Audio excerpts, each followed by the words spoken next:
प्यारे श्रोताओं, आज हम आपको सुनाने वाले हैं बृहस्पतिवार व्रत कथा। इसलिए इस कथा को ध्यान से सुने, बीच में ना छोड़े। बृहस्पतिवार व्रत कथा इस प्रकार है। बहुत पहले समय की बात है। भारतवर्ष में एक बहुत ही प्रतापी और दानी राजा राज्य करता था। वह प्रतिदिन मंदिर में दर्शन करने जाता और गुरु तथा ज्ञानियों की सेवा भी करता था। उसके दरवाजे से कोई भी निराश होकर नहीं लौटता था। वह प्रत्येक गुरुवार को व्रत रखता एवं देवगुरु बृहस्पति देव का पूजन भी करता था। परंतु यह सब बातें उसकी रानी को अच्छी नहीं लगती थी। वह न तो व्रत करती और न ही किसी को एक दमड़ी तक दान में देती थी तथा राजा से भी ऐसा ही करने को कहा करती थी। एक दिन राजा तो शिकार खेलने वन को गए हुए थे और घर पर रानी और दासी थी। उस समय देवगुरु बृहस्पति देव जी एक साधु का रूप धारण कर राजा के दरवाजे पर भिक्षा मांगने आए तथा भिक्षा मांगी। तब रानी कहने लगी कि हे साधु, मैं इस दान और पुण्य से तंग आ गई हूँ। इस कार्य के लिए तो मेरे पति देव ही बहुत है। अब आप इस प्रकार की कृपा करें कि यह सब धन नष्ट हो जाए तथा मैं आराम से रह सकूं। साधु बोले कि हे देवी, तुम तो बड़ी विचित्र हो। संतान और धन से कोई दुखी नहीं होता है, इनको सभी चाहते हैं। पापी भी पुत्र और धन की इच्छा करता है। अगर आपके पास धन अधिक है तो भूखे मनुष्य को भोजन कराओ, प्याऊ लगवाओ, गरीबों को दान दो, धर्मशालाएं बनवाओ, कुओं, तालाबों, बावड़ियों और बाग बगीचे आदि का निर्माण कराओ। निर्धन मनुष्य की कुंवारी कन्याओं का विवाह कराओ और यज्ञादि धार्मिक कार्य करो। इस प्रकार के कर्मों से आपके कुल और आपका नाम इस लोक में सार्थक होगा एवं स्वर्ग की प्राप्ति भी होगी। मगर वह रानी इन बातों से खुश न हुई। वह बोली, हे साधु महाराज, मुझे ऐसे धन की आवश्यकता नहीं है जिसको और मनुष्य को दान दूं तथा जिसको रखने उठाने में ही मेरा सारा समय बर्बाद हो जाए। साधु ने कहा, हे देवी, तुम्हारी ऐसी इच्छा है तो ऐसा ही होगा। मैं तुम्हें बताता हूँ, वैसा ही करना। बृहस्पतिवार के दिन घर को गोबर से लीपना, अपने केसों को धोना, केसों में तेल लगाना। राजा से कहना कि वह बृहस्पतिवार को हजामत करवाए। भोजन में मांस मदिरा खाना, कपड़ा धोबी के यहाँ धुलने डालना। इस प्रकार 7 बृहस्पतिवार तक करने से तुम्हारा सब धन नष्ट हो जाएगा। ऐसा कहकर साधु महाराज वहाँ से चले गए। रानी ने साधु के कहने के अनुसार वैसा ही किया। 3 बृहस्पतिवार बीते थे कि उनका राज्य दूसरे राजा ने छीन लिया। अब तो वे दोनों एक समय के भोजन के लिए तरसने लगे। तब वह राजा रानी से कहने लगा कि रानी, तुम यहाँ पर रहो, मैं दूसरे देश को जाऊं, क्योंकि यहाँ पर मुझे सभी जानते हैं, इसलिए कोई कार्य भी नहीं कर सकता। देश चोरी परदेश भीख के बराबर है। ऐसा कहकर राजा परदेश चला गया। वहाँ राजा जंगल में जाता और लकड़ी काट कर लाता और शहर में बेचता। इधर रानी और दासी नगर में छिपकर अत्यंत दुखी रहने लगी। किसी दिन भोजन मिलता और किसी दिन जल पीकर ही वह रह जाती। एक समय रानी और दासी को 7 रोज बिना भोजन के व्यतीत हो गए। तो रानी ने अपनी दासी से कहा कि हे दासी, यहाँ पासी के नगर में मेरी बहन रहती है, वह बड़ी धनवान है। तू उसके पास जा और वहाँ से 5 सेर बेजर मांग ला, जिससे कुछ समय के लिए गुजर जाएंगे। इस प्रकार रानी की आज्ञा पाकर दासी उसकी बहन के पास गई। रानी की बहन उस समय पूजन कर रही थी, क्योंकि उस रोज बृहस्पतिवार था। जब दासी ने रानी की बहन को देखा और उससे बोली, हे रानी, मुझे तुम्हारी बहन ने भेजा है, मुझे 5 सेर बेजर दे दो।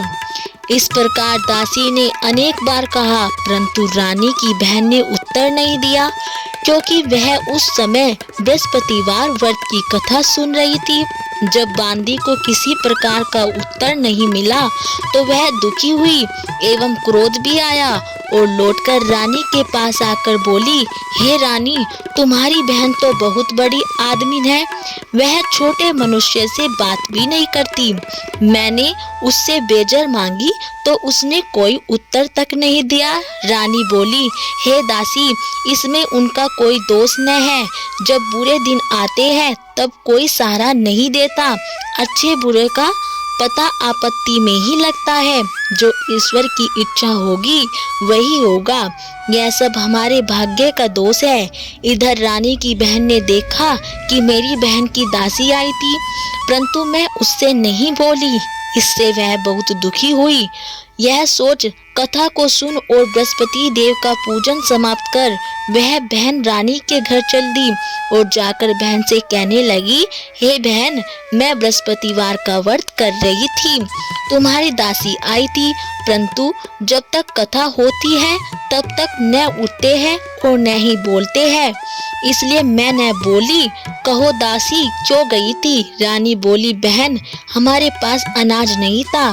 वैसे तुमसे कोई बात छिपी नहीं है, इस कारण दासी को तुम्हारे पास 5 सेर बेजर लेने के लिए भेजा था। रानी की बहन ने उत्तर दिया, हे बहन, बृहस्पति भगवान सबकी मनोकामना पूर्ण करते हैं। देखो, शायद तुम्हारे घर में अनाज रखा हो। इस प्रकार का वचन जब रानी ने सुना तो घर के अंदर देखा और वहां उसे एक घड़ा बेजर का भरा मिल गया। अब तो रानी और बांदी को बहुत ही खुशी हुई और दासी कहने लगी, हे रानी, देखो, हम भी बृहस्पतिवार का व्रत और पूजन करेंगे। अगर इनसे व्रत की विधि पूछ ली जाए तो उसे हम भी किया करेंगे। तब रानी ने अपनी बहन से पूछा, हे बहन, बृहस्पतिवार के व्रत की कथा कैसे है तथा वह व्रत कैसे करना चाहिए? रानी की बहन ने कहा, हे बहन, बृहस्पतिवार के व्रत में चने की दाल, गुड़ और मुनक्का से बृहस्पति देव और भगवान विष्णु का केले की जड़ में पूजन करे तथा दीपक जलाए, पीला भोजन करे व कहानी सुने।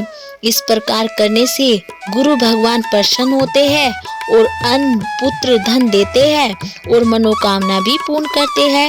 इस प्रकार रानी और दासी दोनों ने निश्चय किया कि बृहस्पतिवार की भगवान का पूजन जरूर करेंगे। 7 दिन बाद जब बृहस्पतिवार आया तो उन्होंने व्रत रखा। गुड़साल में जाकर चने व गुड़ बीन लाई तथा गुड़ और चने की दाल से केले की जड़ का भगवान का पूजन किया। अब पीला भोजन कहाँ से आए? बेचारी बड़ी दुखी हुई, परंतु उन्होंने व्रत किया था, इस कारण बृहस्पति देव प्रसन्न थे। स्वयं देव गुरु बृहस्पति देव जी 2 थालों में सुंदर पीला भोजन लेकर आए और दासी को देखकर बोले, हे दासी, यह तुम्हारे और रानी के लिए भोजन है, तुम दोनों करना। दासी भोजन पाकर बड़ी प्रसन्न हुई और रानी से बोली, चलो रानी जी, भोजन कर लो।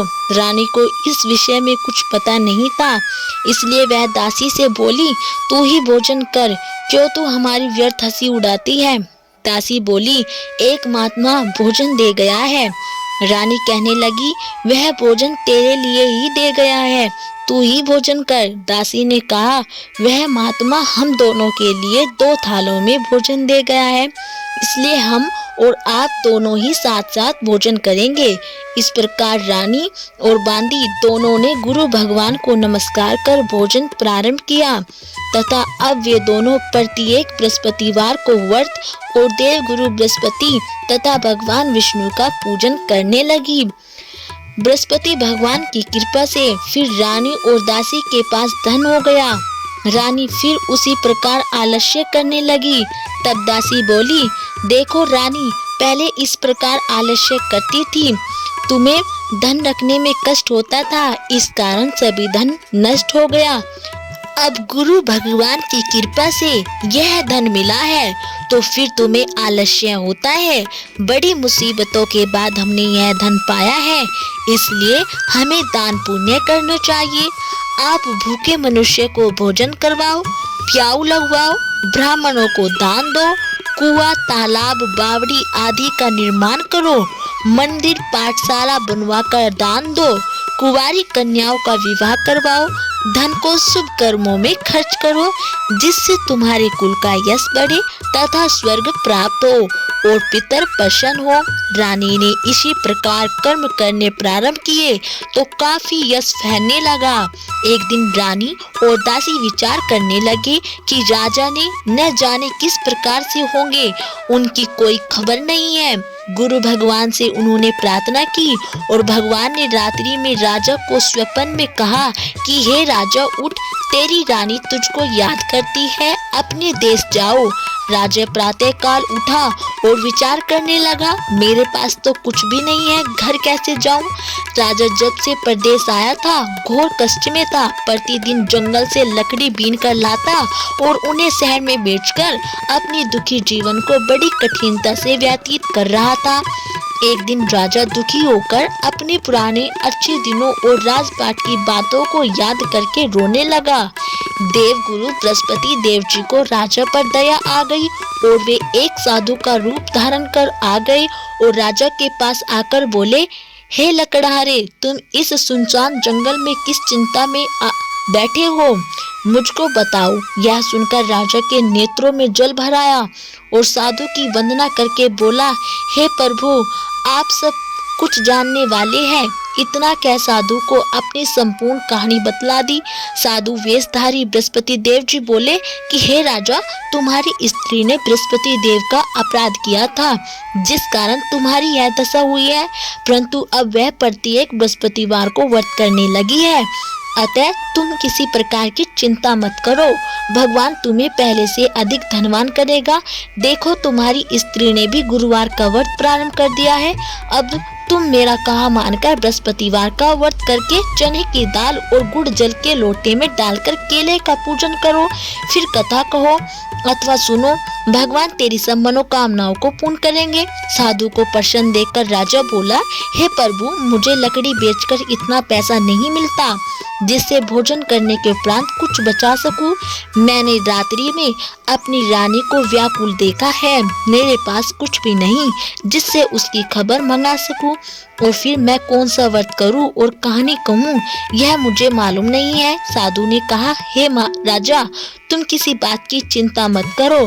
बृहस्पतिवार के दिन तुम रोजाना की तरह लकड़ियां लेकर शहर जाओ, तुम्हें रोज से 2 गुना धन प्राप्त होगा, जिससे तुम भली भांति भोजन कर लोगे तथा बृहस्पति देव की पूजा का सामान भी आ जाएगा। धीरे धीरे सप्ताह व्यतीत होने पर फिर बृहस्पतिवार का दिन आया। राजा जंगल से लकड़ी काटकर शहर में बेचने गया। उसे उस दिन और दिनों से अधिक पैसा मिला। राजा ने चना, गुड़ आदि लाकर गुरुवार का व्रत किया। उस दिन से उसके सभी क्लेश दूर हो गए, परंतु जब दोबारा गुरुवार का दिन आया तो वह बृहस्पतिवार का व्रत करना भूल गया। इस कारण बृहस्पति भगवान नाराज हो गए। उस दिन नगर के राजा ने विशाल यज्ञ का आयोजन किया था तथा शहर में घोषणा करवा दी कि कोई भी मनुष्य अपने घर भोजन न बनाए न आग जलाए, समस्त जनता मेरे यहाँ भोजन करने आए। इस आज्ञा को जो नहीं मानेगा उसे फांसी की सजा दी जाएगी। इस तरह घोषणा संपूर्ण नगर में करवा दी गई। राजा की आज्ञानुसार शहर के सभी लोग भोजन करके अपने अपने घर चले गए, लेकिन लकड़हारा कुछ देर से पहुंचा, इसलिए राजा उसको अपने साथ महल में ले गया और वे भोजन कर रहे थे। तभी रानी की दृष्टि उस खूंटी पर पड़ी जिस पर उसका हार लटका हुआ था। हार वहां पर दिखाई नहीं दिया। रानी ने निश्चय किया कि मेरा हार इस मनुष्य ने चुरा लिया है। सो उसने सैनिकों को बुलाकर उसको जेल खाने में डलवा दिया। अब राजा जेल खाने में पड़ गया और बहुत दुखी होकर विचार करने लगा कि न जाने कौन से पूर्व जन्म के कर्म से मेरे को यह दुख प्राप्त हुआ है, और उसी साधु की याद करने लगा जो कि जंगल में मिला था। उसी समय बृहस्पति देव साधु के रूप में प्रकट हुए और उसकी दशा देखकर कहने लगे, अरे मूर्ख, तूने बृहस्पति देवता की पूजा और कथा नहीं करी, इस कारण तेरे को यह दुख प्राप्त हुआ है।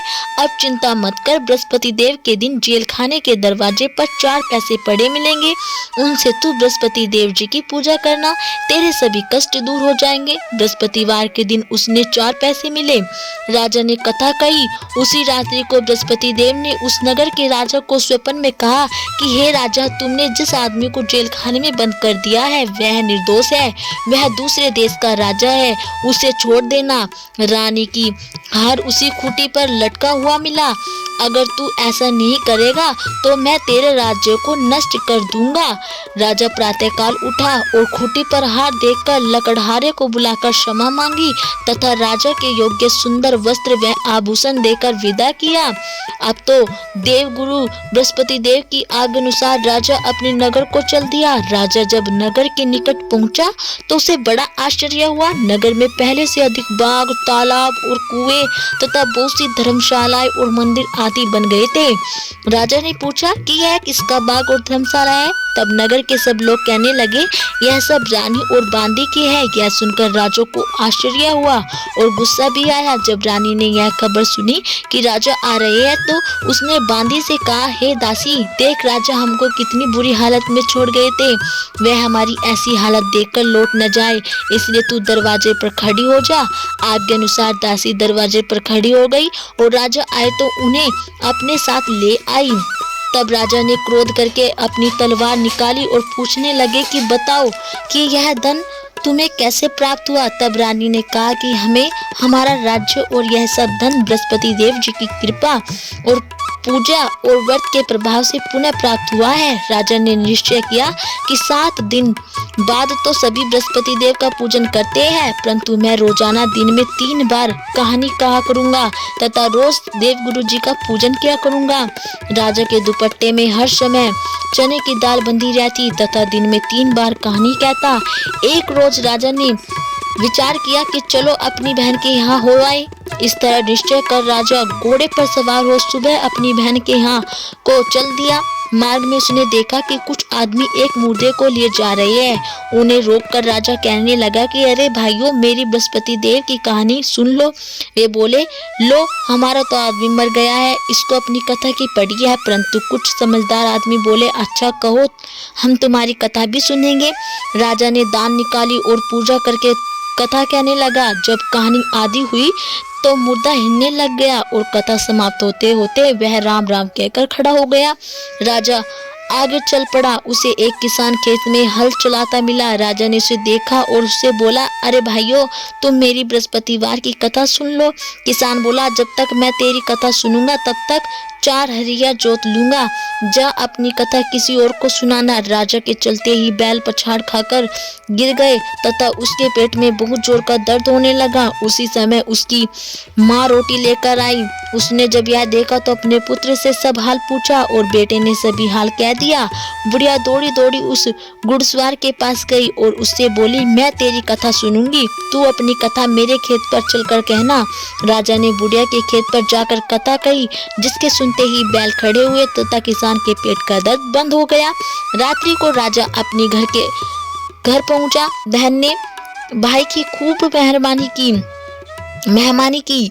दूसरे रोज प्रातःकाल राजा जगा तो वह देखने लगा कि सब लोग भोजन कर रहे हैं।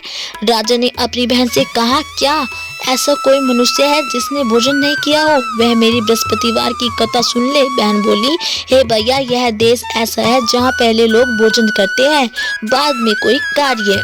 अगर कोई पड़ोस में हो तो देखो। वह ऐसा कहकर देखने चला गया, परंतु उसे कोई भी ऐसा व्यक्ति नहीं मिला जिसने भोजन न किया हो। अंत में वह एक कुम्हार के घर गई। घर गई। जिसका लड़का बीमार था उनके यहाँ 3 रोज से किसी ने भोजन नहीं किया था। रानी ने अपने भाई की कथा सुनने के बाद कुम्हार से कहा तो वह तैयार हो गया। राजा ने जाकर बृहस्पतिवार की कथा कही, जिसको सुनकर उसका लड़का ठीक हो गया।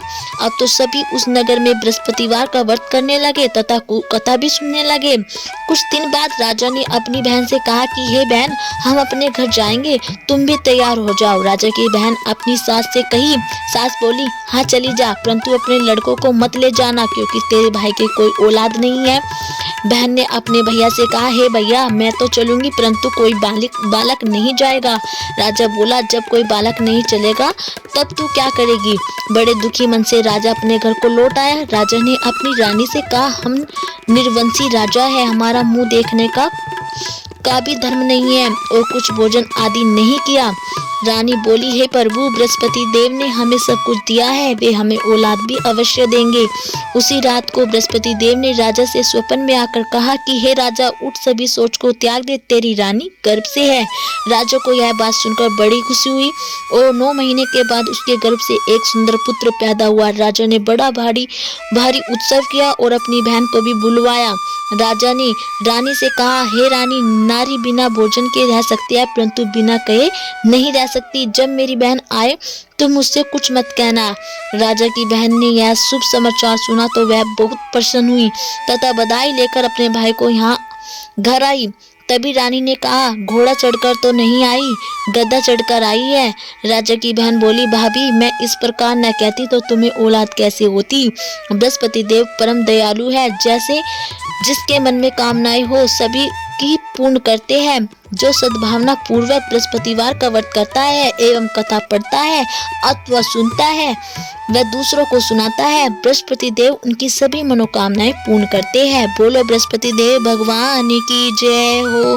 तो दोस्तों, अगर आपको हमारी जानकारी ये कथा अच्छी लगी हो तो प्लीज हमारे वीडियो को लाइक करें और चैनल को सब्सक्राइब करना ना भूलें।